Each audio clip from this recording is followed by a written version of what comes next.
So diarrhea, acute diarrhea is a cause of dehydration, particularly the children younger than 5. So in this PowerPoint, we supposed to talk about what are the pathophysiology of acute infectious diarrhea, or what are the risk factor, the sign and symptom, laboratory or diagnostic test, treatment, and nursing care, and also the family education. Okay. So some causes of acute diarrhea include acute infectious disorder of gastrointestinal tract, antibiotic therapy, and parasite infestation. So some cause of chronic diarrhea include rotavirus, malabsorptive syndrome, inflammatory bowel disease, immune deficiencies, food intolerance, and non-specific factors. So rotavirus is a cause of serious gastroenteritis and is a nosocomial pathogen that is the most severe in the children aged 3 to 24 months.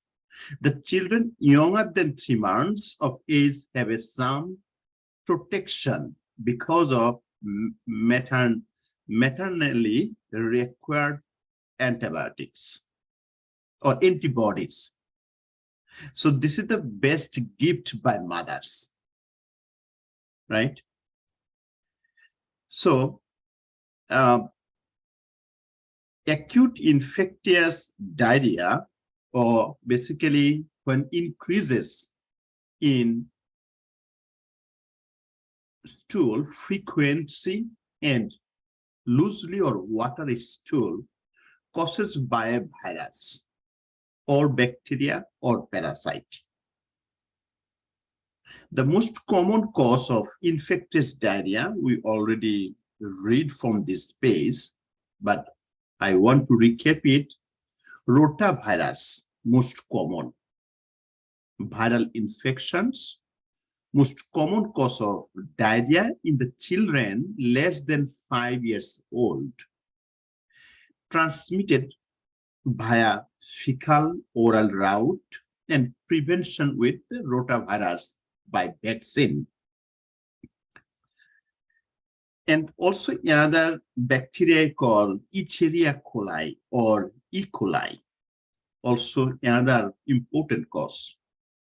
E. coli bacterial infection, leading cause of the traveler's diarrhea, transmitted via fecal-oral route or via contaminated food.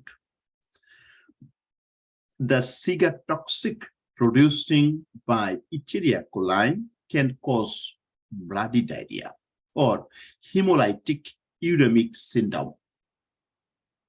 Other most common cause of diarrhea are Salmonella. It is bacterial infection transmitted via contaminated food or such as undercooked meat. Also, one more important cause is called Giardia. So protozoal infection transmitted via contact with the infected people or animals or unfiltered water. Now let me talk about what are the signs, symptoms of diarrhea. So characteristics of stool, right? So I said increase the stool frequency or loose stool, watery stool, right? Pain and abdominal cramping, sign of dehydration and fluid and electrolyte imbalance. Also, sign of metabolic acidosis. So vomiting is metabolic alkalosis, but diarrhea is the metabolic acidosis. NCLEX board like to ask the question. So what are the risk factors of diarrhea? definitely recent travel history, and or antibiotic use, poor hygiene, or crowded living condition, poor sanitation, and also lack of clean water. Sometimes raw or undercooked or contaminated food also are the risk factor for diarrhea. NCLEX board like to ask the question, the signs symptom we call data. As I told you, loose watery stool or abdominal cramping, abdominal pain, vomiting with fever indicate infection. Also, we have to evaluate the sign of dehydration. What are the signs of dehydration? Decrease the skin turgor, dry mucous membrane, sunken frontanel, and also decrease the blood pressure, increase heart rate, and increase the respiratory rate. So the most common laboratory investigation, we have to take the history or physical exam or stool culture, electrolyte, and acid-base balance evaluate. Also, increase the urine specific gravity. So what are the intervention? Monitor the character, amount, and frequency of diarrhea. Provide enteric isolation as required. Also instruct the parents in effective hand washing techniques. Monitor the skin integrity. Monitor the strict intake and output. Monitor electrolyte balance. Monitor for the sign and symptom of dehydration. So oral rehydration solution or ORS can save the life. We can choose Pedialyte or Gatorade, right? Most common in the market we can get. It is called Vitarin Zero or Pedialyte, okay, or Lemonade.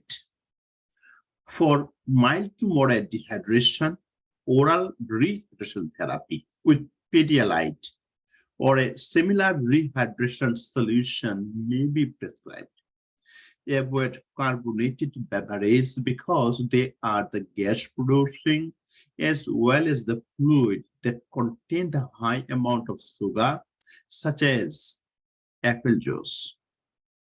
So IV fluid, electrolyte, probiotics, and antiemetics is very helpful for them. So what are the nursing care? In a shortly, we want to tell you, monitor the daily weight. This is the question NCLEX board like to ask. Monitor the daily weight and input and output chart.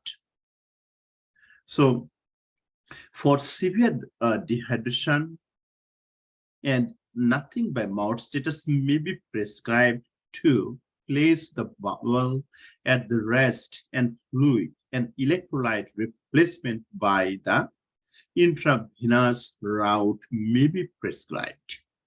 If potassium is prescribed for IV and administration, ensure that the child has voided before its administration and has adequate kidney functions, and reintroduced a normal diet once rehydration is achieved.